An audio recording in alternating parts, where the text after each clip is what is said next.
Let's get the reaction now of the organisation undoing tax abuse and speak to its investigations manager, Rudie Heyneke. A very good evening to you, Rudie. Welcome to News at Prime. So, Minister Nzimande, in the briefing today, has described the allegations that you made against him last week as malicious. He also said that they're clearly false and baseless.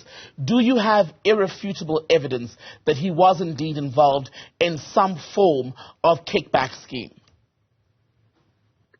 Good evening, Tebekile. I think we made it clear in our statement that everything that we've said came out of the recordings. The allegations of kickbacks being paid to the South African Communist Party was made by Mr. Ntumba, who was part of that meeting. We have also learned earlier today through the spokesperson of NSFAS that Mr. Khoza admitted that he was attending those meetings and that he participated in those discussions. So we are satisfied that the recordings are authentic, and that is exactly what was said during the conversation. Let's talk about the recordings, because there was somewhat of a denial even around whether there is a recording that exists of the minister allegedly involved in a conversation that would ultimately, let's face it, mean that he was involved in some form of corruption. You say that you're convinced that these are authentic. What process have you gone to make sure that these are legit? Well, before the admittance of the NSFAS chairperson, we looked at the contents of the recordings, the names that were used, the details that were discussed, and the way that the people, talked to each other and what they called each other. And the topics of discussion obviously was around, most of it was around the investigation of Werksmans.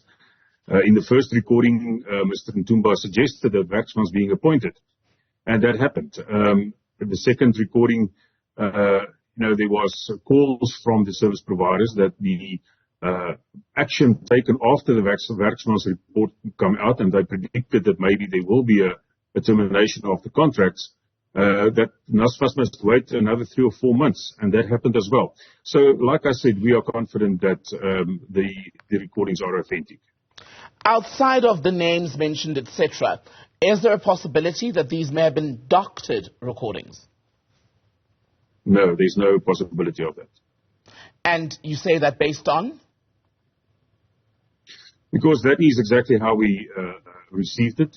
That is the same recordings that we have placed on our website for the public to listen. What we have done to clear it up for ourselves was to damp the background noise to clearly hear what the people were saying. But the original recordings, as we received it, they are on our website.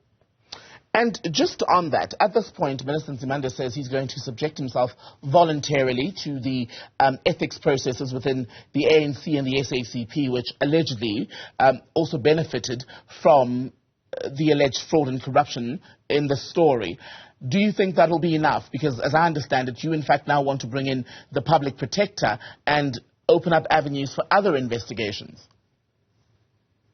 The thing is that a civil society organization like Outa can only do so much. And when we receive information like this, we cannot sweep it under the carpet, sit back and do nothing. And that's why we brought out the report. That's why we did our best to tell the story and what was said in the recordings. And from here on, it is for legal authorities, law enforcement agencies, and Chapter 9 institutions like the Public Protector to take this further and use more advanced technology, if they have, to do the investigations and maybe, to look at cell phone placements where the people were at specific times, etc. And we, as a civil society organization, we don't have that technology, number one, and number two, we don't have authority to subpoena people and ask them, to conduct them in investigation consultations.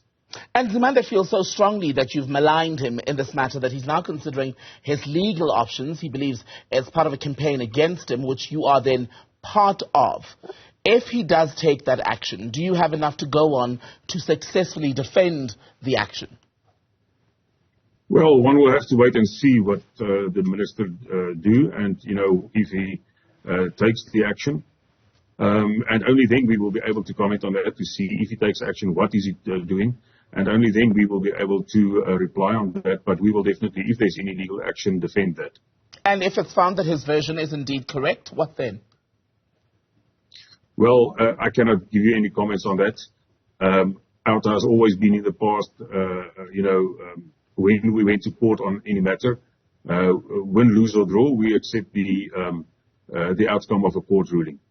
You also were talking about in recent days, for example, getting the president to intervene.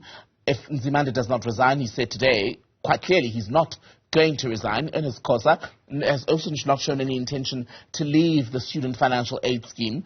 So what now as far as what you expect from the president? We will write to the president and ask him to take action against Mr. Nzimande as far as he can. And we will also ask him to remove him from his cabinet. And I don't think that is only the call from Outa. You have mentioned in the beginning that there was other institutions and other parties involved that were making the same calls.